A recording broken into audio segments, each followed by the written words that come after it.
Hello everyone, welcome to Valuesoft YouTube channel. हमने cell part second में cell के features के बारे में देखा था। इस पार्ट में हम सेल के डिफरेंट सेटिंग्स के बारे में जानेंगे। पार्टी लिस्ट में अभी 4 कॉलम हैं। पार्टी का नाम, एड्रेस, डीएल नंबर और जीएसटीन। हम अपनी आवश्यकता के अनुसार इस लिस्ट में कॉलम जोड़ या हटा सकते हैं या कॉलम का क्रम भी बदल सकते हैं। मान लीजिए लिस्ट में हमें डीएल नंबर कॉलम की जगह पार्टी की सेल वैल्यू चाहिए। इसके लिए हम कंपनी सेटिंग्स के लिस्ट डिस्प्ले के अंदर sale party list display settings में जाएंगे। डीएल नंबर पर क्लिक करेंगे और शो कॉलम से टिक मार्क हटा देंगे। अब सेल वैल्यू पर क्लिक करेंगे और शो कॉलम में टिक करेंगे। एड्रेस के बाद सेल वैल्यू का कॉलम लाने के लिए इसके ऑर्डर को 3 कर देंगे। पार्टी लिस्ट में सेल वैल्यू की कॉलम आ गई है। पार्टी लिस्ट में किस पीरियड की सेल आनी है ये यहाँ से कंट्रोल किया जा सकता है। हम पिछले 1, 2, 3 या 12 महीनों या 1, 2, 3 या 4 क्वार्टर की सेल वैल्यू देख सकते हैं।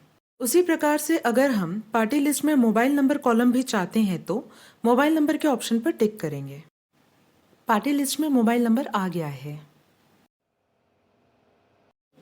जब हम किसी पार्टी को बिलिंग के लिए सिलेक्ट करते हैं तो दाईं साइड में एक बॉक्स आता है।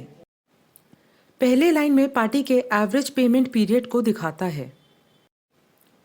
उसके नीचे उस पार्टी द्वारा खरीदे गए लास्ट बिल के डिटेल्स को दिखाता है। हम सेल में कैश मेमो या क्रेडिट मेमो मेंटेन कर सकते हैं। कैश मेमो का मतलब है कि बिल कैश में होगा और क्रेडिट मेमो का मतलब है कि बिल पूरा क्रेडिट में होगा, मतलब कैश नहीं होगा।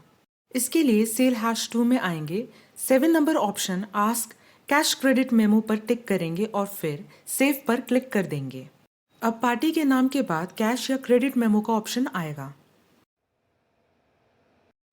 लेकिन अगर आप बिल में पार्शियल कैश एंट्री करना चाहते हैं तो कैश या क्रेडिट मेमो का ऑप्शन बंद रखना होगा।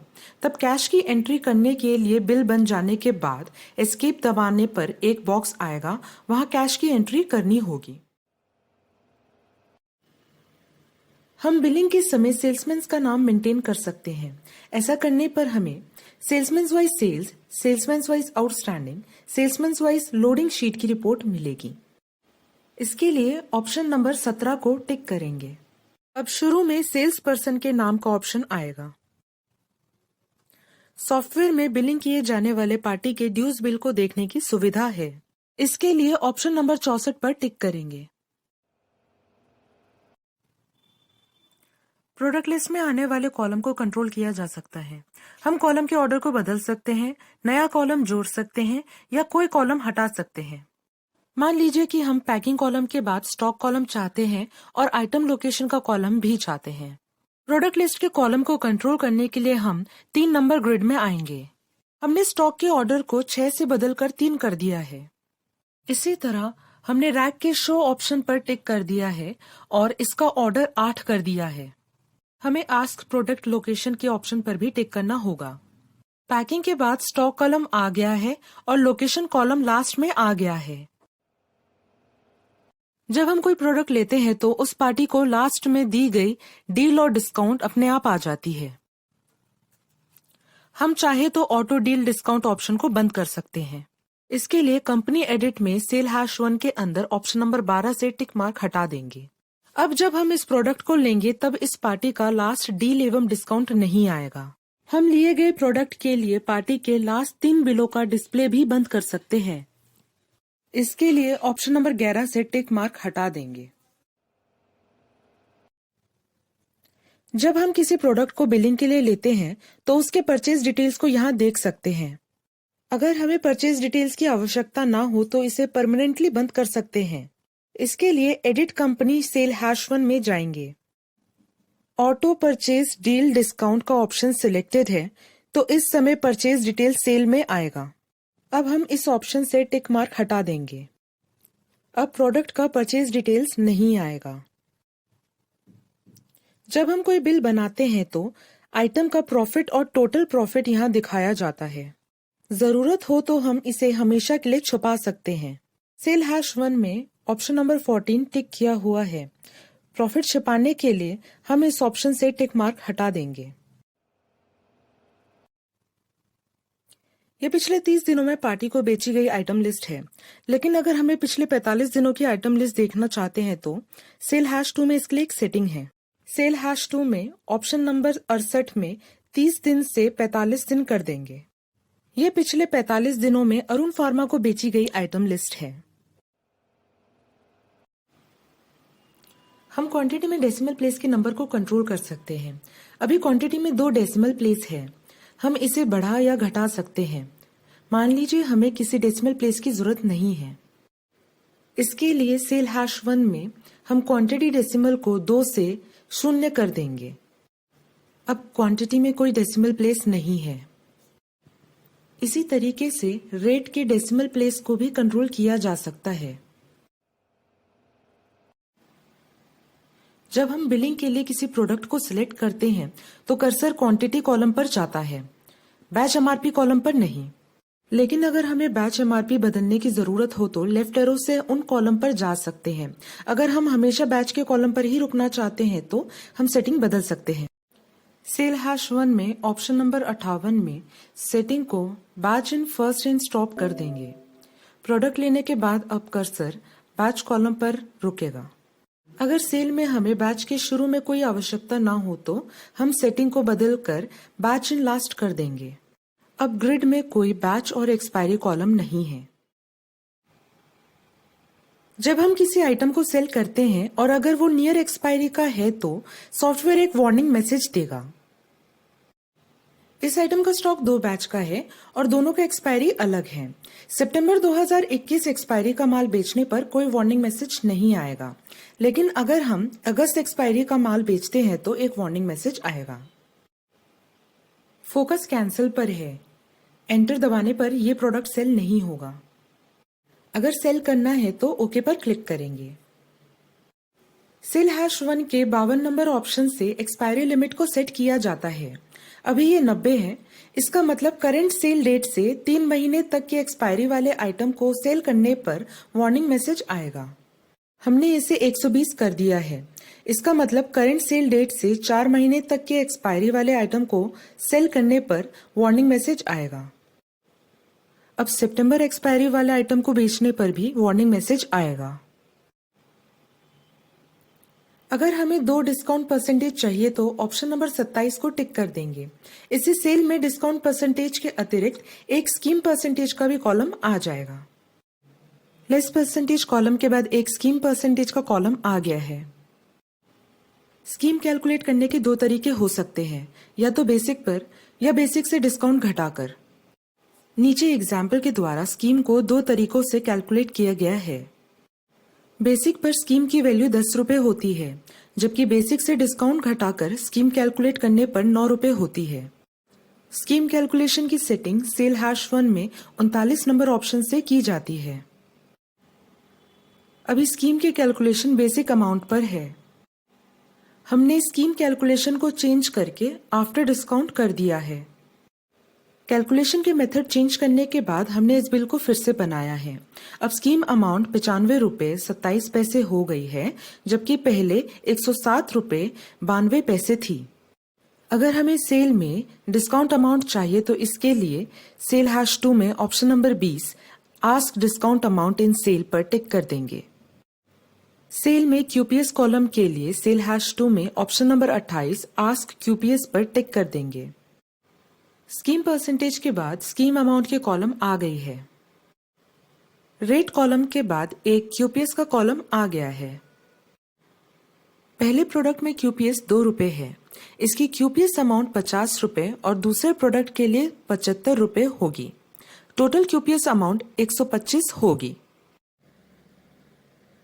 जीएसटी कैलकुलेशन के 4 तरीके हैं। अभी ये टैक्स आफ्टर डिस्काउंट पर सेट है। अगली स्लाइड में हम विभिन्न तरीकों से टैक्स कैलकुलेशन को देखेंगे। अगर क्वांटिटी 20, रेट 10 रुपए, डिस्काउंट 20%, स्कीम 10% एवं जीएसटी 12 हो तो चारों तरीकों से टैक्सेबल वैल्यू यानी जिस अमाउंट पर टैक्स लगेगा और टैक्स का कैलकुलेशन नीचे दिया गया है। हमने टैक्स कैलकुलेशन के मेथड को tax after discount plus scheme में बदल दिया है। टैक्स कैलकुलेशन का तरीका बदलने के बाद उसी बिल को दोबारा बनाने पर टैक्स अमाउंट 114.31 से बदलकर 108.61 हो गई है। जब हम सेल में कोई नया आइटम Ctrl+I से जोड़ते हैं तो आइटम सबसे नीचे इंसर्ट होता है। लेकिन अगर आप चाहते हैं कि आइटम लास्ट में इंसर्ट ना होकर बीच में किसी खास आइटम के बाद इंसर्ट हो तो इसके लिए एक सेटिंग है। सेल #1 के 18 नंबर ऑप्शन इंसर्ट बिटवीन पर टिक लगा देंगे। इंसर्ट के दो ऑप्शन हैं, पहला करंट आइटम के ऊपर, दूसरा करंट आइटम के नीचे।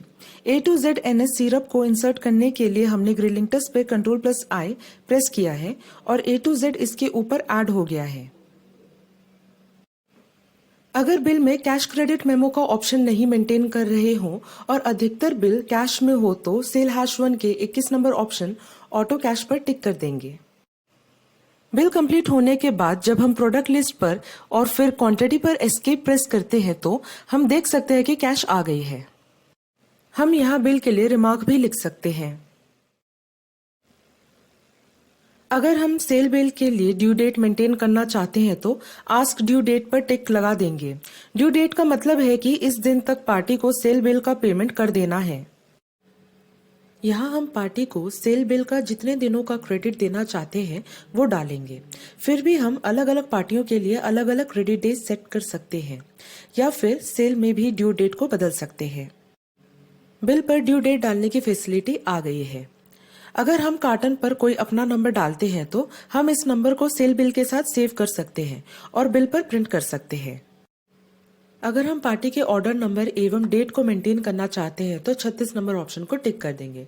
हम इस डिटेल को बिल पर प्रिंट भी कर सकते हैं। यहाँ प्राइवेट मार्क की एंट्री कर सकते हैं। यहाँ पार्टी के ऑर्डर नंबर एवं डेट की एंट्री कर सकते हैं। अगर बिल पर ट्रांसपोर्टर डिटेल प्रिंट कराना हो तो आस्क कैरियर डिटेल्स पर टिक लगा देंगे। यहाँ हम ट्रांसपोर्टर से रिलेटेड इन्फॉर्मेशन डाल सकते हैं। पेंटॉप DSR के सामने हैश मार्क प्रिंट हुआ है क्योंकि अभी इस प्रोडक्ट की 2 बैच MRP की स्टॉक है। इससे माल निकालने वाले के द्वारा अतिरिक्त सावधानी बरती जाएगी। ऑप्शन नंबर 30 प्रिंट के समय स्टॉक में प्रोडक्ट की 2 बैच चेक करने के लिए है। ऑप्शन नंबर 31 स्टॉक में प्रोडक्ट की 2 MRP चेक करने के लिए है। अभी दोनों ऑप्शन पर टिक है। इसका मतलब अगर स्टॉक में 2 बैच या 2 MRP में कोई भी स्थिति में प्रोडक्ट के पहले एक हैश मार्क प्रिंट हो जाएगा। अगर हमें केवल एक से ज्यादा MRP के वक्त ही हैश प्रिंट कराना हो तो 30 नंबर ऑप्शन से टिक मार्क हटा देंगे। प्रोडक्ट का सेलिंग रेट प्रोडक्ट को परचेज करते वक्त ही डाला जाता है। हम चाहे तो परचेज करते वक्त सेलिंग रेट अपडेट नहीं करके रेट कंट्रोल से उसे अपडेट कर सकते हैं। रेट कंट्रोल में हम एक कंपनी के प्रोडक्ट की रेट को एक बार में अपडेट कर सकते हैं। इसके लिए हम सेटिंग में आकर इस ऑप्शन को परचेज से बदलकर रेट कंट्रोल कर देंगे। परचेज टैब पर आकर आस्क सेल प्राइस से टिक हटा देंगे। रेट को अपडेट करने के लिए ट्रांजैक्शन के अंदर रेट कंट्रोल में आएंगे। कंपनी की लिस्ट आ जाएगी। जिस कंपनी के प्रोडक्ट का रेट अपडेट करना हो उसे सिलेक्ट कर लेंगे। उस कंपनी के सारे प्रोडक्ट की लिस्ट सामने आ जाएगी। रेट MRP को अपडेट करने के बाद हम इसे सेव कर लेंगे। हम एक प्रोडक्ट के 3 रेट एवं MRP को मेंटेन कर सकते हैं। यहाँ से प्रोडक्ट की सेल डील, डिस्काउंट और उसके रीऑर्डर लेवल को भी मेंटेन कर सकते हैं। इस सेटिंग को इनेबल करने से अगर रेट कंट्रोल में 2 MRP हो तो बिल प्रिंट में उस प्रोडक्ट के सामने एक हैश सिंबल आ जाएगा। अगर हमें प्रोडक्ट को किसी भी पार्ट से सर्च करने की जरूरत होती है तो हम इस आइकन पर क्लिक करते हैं। लेकिन अगर हमें ऐसा जरूरत हमेशा हो तो इनेबल पार्ट सर्च पर टिक लगा देंगे। कुछ ट्रेड में बिलिंग करते समय क्वांटिटी को केस में डालने की जरूरत पड़ती है। केस डालने के बाद क्वांटिटी कैलकुलेट होकर आ जाती है। सेल में केस के कॉलम के लिए हमें मेंटेन केस की सेटिंग पर टिक लगाना होगा। प्रोडक्ट एडिटिंग वाले टैब पर यूज सेकेंडरी यूनिट को भी इनेबल करना होगा। हमें प्रोडक्ट की 2 यूनिट मेंटेन करनी होगी जैसे कि केस और पीस, और हमें डिफाइन करना होगा कि एक केस में कितना पीस आता है। 2 यूनिट में बेचने की एक और सेटिंग हो सकती है। इसमें क्वांटिटी के एक ही कॉलम है और दूसरे कॉलम में हम डिफाइन कर सकते हैं कि हमें केस, पीस या बॉक्स में बेचना है। हम बॉर्नविटा 500 ग्राम को सेल करेंगे।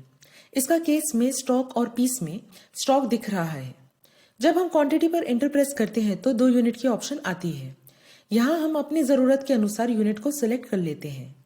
उसी तरह हमारे पास रेट में भी 2 यूनिट की ऑप्शन आती है। अभी हमने क्वांटिटी को जार में दिया है, लेकिन रेट केस में है। इस प्रोडक्ट के एक केस में 15 जार आते हैं, इसलिए 2 जार का फाइनल अमाउंट 400 हुआ। अगर हमें इस तरह का ऑप्शन चाहिए तो प्रोडक्ट के लिए यूज सेकेंडरी यूनिट का ऑप्शन इनेबल करना होगा। उसके बाद आस्क क्वांटिटी यूनिट एवं आस्क रेट यूनिट के ऑप्शन को इनेबल कर देंगे। कुछ प्रोडक्ट्स पर जीएसटी के अलावा सेस भी होता है, जैसे कि रेड बुल में 28% जीएसटी के अलावा 12% सेस भी है। सेल में सेस को इनेबल करने के लिए इस ऑप्शन पर टिक लगाना होगा। यहाँ कंपनी वाइज बिलिंग करने के लिए ब्रिटानिया, कैडबरी, एवररेडी की सीरीज बनाई गई है। यहाँ हर सीरीज का बिल नंबर अलग अलग होगा। बिल सीरीज को हमें यहाँ से इनेबल करना होगा। हम बिल सीरीज मास्टर के अंदर अदर में बिल सीरीज से बना सकते हैं। यहाँ कैडबरी कंपनी के अलग से बिलिंग करने के लिए कैड नाम से एक सीरीज बनाई गई है। सेल में मल्टीपल मोड में पेमेंट रिसीव करने का ऑप्शन होता है। बिल सेव करने के बाद ये बॉक्स आता है। यहाँ पर कैश के अलावा गूगल पे, पेटीएम, फोन पे का ऑप्शन है। सेल में इस ऑप्शन के लिए पहले मेन्यू में हम स्वाइप मशीन क्रिएशन में आएंगे। यहाँ हम पेमेंट के अलग अलग ऑप्शन को क्रिएट करेंगे और ये डिफाइन करेंगे कि इस मोड में लिया गया पैसा किस बैंक में जाएगा। इसके साथ ही सेटिंग से आस्क स्वाइप कार्ड इन्फो इन सेल को टिक कर देंगे।